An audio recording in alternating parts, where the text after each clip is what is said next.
Hello and welcome to Point of View Podcasts, a series of conversations from Kaufman Hall and Associates about the challenges and opportunities now facing hospitals and healthcare systems. The healthcare market is moving through a period of consolidation, driven by the new value-based business model. New mergers and partnerships between hospitals and health systems seem to be announced almost daily. As Kate Guelich and Brian Kelly, Senior Vice President of Kaufman Hall, explain, synergies don't just happen overnight. To achieve the desired benefits, partnering organizations need to plan carefully and then execute thoroughly. Brian Kelly and Kate Guelich, who are both members of the firm's strategic, financial, and capital planning practice, join us now to talk more about how to make the most of partnerships. Kate, I'll turn to you first. Can you describe what's driving current partnerships?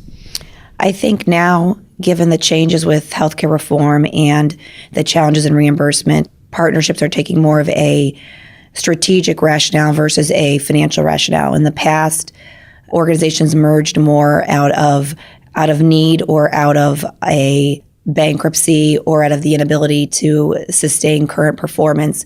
And now the current partnerships are driven more by the ability to increase scale, improved capital access, the efficiencies and synergies that may exist by coming together. So what are the steps to take in evaluating the potential synergies between two organizations?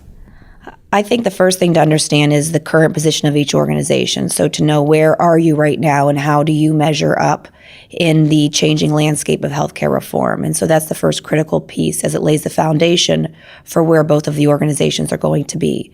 And then the second piece is at a high level to begin to understand what synergies, clinical and financial, exist and what is really a driving force to take the organization's current positions and improve them to be better and stronger in a combined partnership. And then based on that, it's a comparison really of how are we independently or on a standalone basis in comparison to together. Does that drive improved credit position? Does that drive improved capital access? And ultimately, are we better and stronger together than we are apart? So now, Brian, I'll turn to you. At what point in discussions with potential partners would they do such an evaluation? So I think the timing of that really depends on where an organization is in evaluating its partnership opportunities. There's really three different phases that we look at in terms of being able to do those quantifications. One being in preliminary discussions. Where can we align ourselves both clinically, financially, and develop sort of a pro forma prospective look of what our two organizations would look like together? That's one area. Once you get into the due diligence phase, which is a much more in-depth, detailed dive into each organization's financial metrics, position, service line offerings, and really getting down into the nuts and bolts of how this transaction is going to be worked out, there's really quite a few areas in which it's a more in-depth synergy analysis. And then there's the final stage, which would be once the organizations have made the decision to partner, you have what you call merger integration planning, which is you've decided to go down the path together, letter of intents have been signed, and you really take the opportunity at that point to evaluate back office opportunities, literally sitting down with organization charts and figuring out where the opportunities are for synergies. And also on the clinical side, looking at how you're actually going to execute the integration of merging medical staff, looking at where your service gaps are. And that's, again, a much more detailed approach to synergy evaluation than you have in the first two phases, which are really exploratory in nature. Kate, what are the key areas of benefit that are often identified through the synergy evaluation process? I think the synergy evaluation process allows organizations to understand how they can pick the best of really both worlds. And so you look at what's strong in one organization and what's strong in another organization, and you're able to get better clinical alignment through the integration of those two organizations.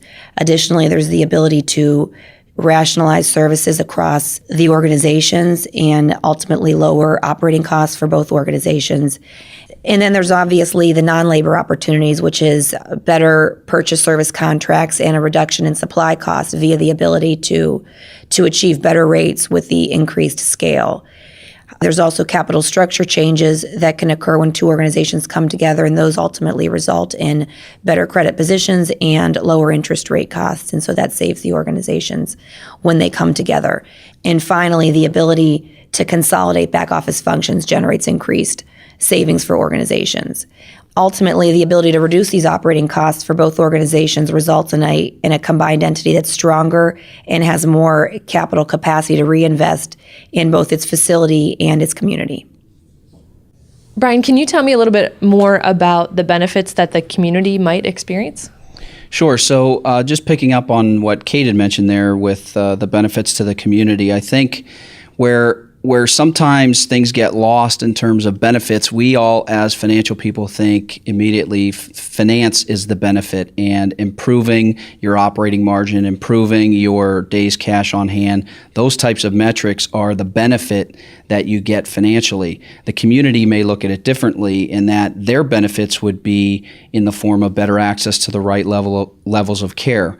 The right physicians at the right facilities, being able to get services in areas that they may not have otherwise been able to do had they not had the partnership in place and had the clinical alignment that is developed.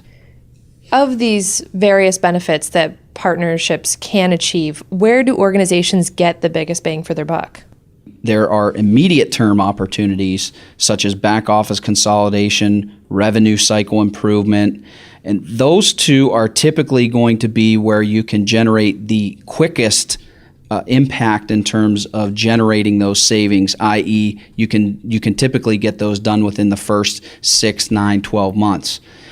But another area that delivers a significant level of savings is on capital avoidance. If you're able to leverage your potential partner's IT infrastructure, and you had identified a certain level of investment that would be needed to achieve that, but one of your partners has that, it allows you to leverage that immediately and avoid that capital spend and reallocate those dollars to other areas within the organization that may help the partnership in general. Another area that has a big bang for the buck is really contingent upon the debt structures of the two partnerships.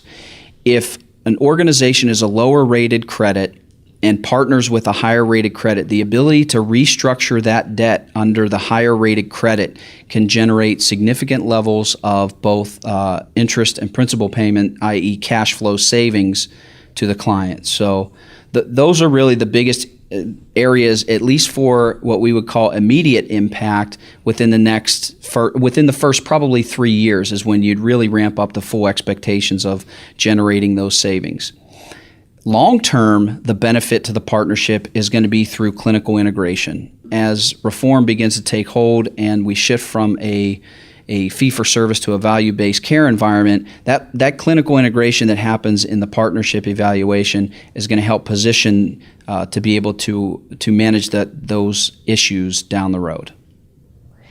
Kate, what are the biggest mistakes we see organizations make in evaluating the synergy of a potential partnership? One of the biggest mistakes is simply not evaluating or not doing the diligence to determine what synergies may exist. And then what we see organizations get into trouble with is overestimating the synergy, being unrealistic about the timing of the synergy, expecting it to come too soon and too fast, and then also not estimating properly the required investment or the required operating costs to support the synergy that they're expecting as part of the merger. Finally, Brian, what usually ends up being the key driver for moving forward with a partnership? Well, as Kate opened the session with, I think and what a lot of the focus was today was on the financial synergies and how that benefits an organization. One of the key criteria for an organization's evaluation going forward has to be their fiscal strength. And in order to do that, executing on the synergies and in areas that we've outlined today is going to be key to making that happen. But inevitably, the strategic rationale is going to be what drives future consolidation in our industry. Providing the right services at the right place at the right time is going to allow organizations to be best positioned to deal with the downstream impacts of healthcare reform as we know them today. That was Brian Kelly and Kate Guelich, members of the Kaufman Hall Strategic Financial and Capital Planning Practice. To hear more in our podcast series, go to kaufmanhall.com.